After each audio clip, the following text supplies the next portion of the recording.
नवीन वर्ष गुरुवारी सुरू होतंय. हे फक्त योगायोग नाही भक्तांनो, हे स्वामींचं संकेत आहे.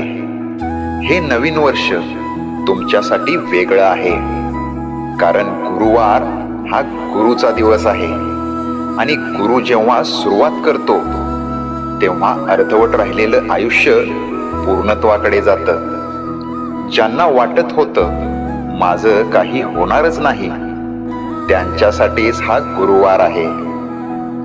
दरवाजे जे बंद होते ते आता आवाज करून उघडतील. आता तुझं आयुष्य स्वामींच्या हातात आहे. फक्त एक गोष्ट कर, मन साफ ठेव आणि श्रद्धा घट्ट ठेव, कारण नवीन वर्ष गुरुवारी सुरू होतंय आणि गुरुवार कधी रिकामा जात नाही.